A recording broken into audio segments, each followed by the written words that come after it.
नमस्कार दोस्तों, आज की कहानी का नाम है सत्संग। नाम सुनते ही आप ये मत सोच लेना कि कोई सत्संग के बारे में बातें होने वाली है, पर ये जरूर कहूंगी कि आज की कहानी सुनने के बाद में आपके मन में उन लोगों के प्रति एक अलग भाव आएगा जो सत्संग में जाते हैं, और जो लोग नहीं जाते हैं उनको पता चलेगा कि सत्संग में जाने से क्या होता है।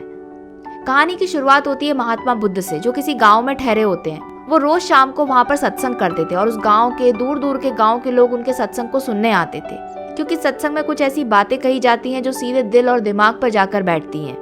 और ऐसा सत्संग जो महात्मा बुद्ध खुद दिया करते थे, तो ऐसी बातों से तो जीवन का उद्धार हो जाता था। एक दिन की बात है, सत्संग खत्म होने के बाद शाम को भीड़ में से एक आदमी गौतम बुद्ध के पास आता है और हाथ जोड़कर कहता है कि महाराज, मैं काफी दिनों से आपके सत्संग को सुनने आता हूँ, रोज प्रवचन सुनता हूँ, लेकिन घर जाने के बाद ना जाने क्या हो जाता है, मैं सारी चीजों को भूल जाता हूँ और फिर से वही काम करने लगता हूँ जो मुझे शायद नहीं करना चाहिए।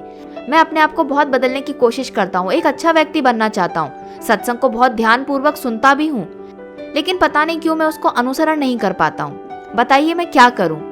तो गौतम बुद्ध हंसकर उस व्यक्ति को कहते हैं, जाओ एक बांस की टोकरी लेकर आओ मेरे पास। तो वो तुरंत जाता है, एक बांस की टोकरी लाकर दे देता है और फिर गौतम बुद्ध कहते हैं कि इस टोकरी में पानी भरकर मेरे पास लेकर आओ। वो व्यक्ति गौतम बुद्ध की बात को मान लेता है और नदी के पास जाता है, उस टोकरी में पानी भरकर लेकर आता है, लेकिन पानी सारा बाहर टोकरी से निकल जाता है। गौतम बुद्ध कहते हैं, फिर से जाओ, फिर भरकर लेकर आओ, जब तक इस टोकरी में पानी ना भर जाए तब तक इसमें पानी भरते रहना।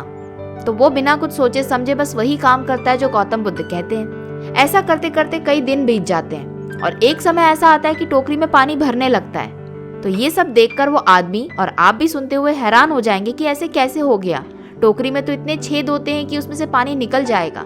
तब गौतम बुद्ध उस व्यक्ति को समझाते हैं, जिस प्रकार इस टोकरी में छोटे छोटे छेद थे, लेकिन तुम बार बार इसमें पानी भरते थे तो पानी के साथ कुछ मिट्टी भी आती थी और ये मिट्टी उस छेद में भरने लगी।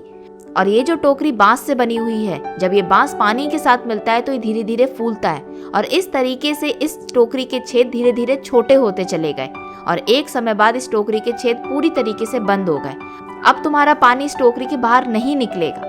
ठीक उसी तरीके से हमारा मन होता है, हमारा शरीर होता है। जब हम सत्संग केवल एक बार या दो बार सुनने जाते हैं तो हमें उनकी बातें अच्छी लगती हैं, लेकिन हम उन बातों को अनुसरण नहीं कर पाते हैं, अपने जीवन में उसको उतार नहीं पाते हैं। लेकिन अगर हम रोज सत्संग जाते हैं, रोज उन बातों को सुनते हैं, तो उसी प्रकार से जैसे टोकरी के छोटे छोटे छेद बंद हो जाते हैं, उसी प्रकार से हमारे दिमाग के अंदर बुरी बातें आना बंद हो जाती हैं। और एक समय ऐसा आता है कि जितनी भी अच्छी बातें सत्संग में सुनाई जाती हैं, वो सारी बातों को आप अपने जीवन में उतार सकते हैं, उन्हीं को फॉलो कर सकते हैं। तो दोस्तों, आज की कहानी से हमने यही सीखा, अगर कोई अपने जीवन को अच्छा करने के लिए, अपने मन को शांत रखने के लिए कोई ऐसी जगह जाता है, कुछ ऐसी बातों को सुनता है जिससे उसका मन शांत होता है, तो उस चीज को हमें रिस्पेक्ट करना चाहिए, उसका आदर करना चाहिए। बहुत सी ऐसी चीजें होती है जो हमें पसंद नहीं होती और हम चाहते हैं कि वो सामने वाले को भी पसंद ना हो, लेकिन सत्संग एक ऐसी चीज है जहाँ पर केवल अच्छी बातें सुनाई जाती हैं।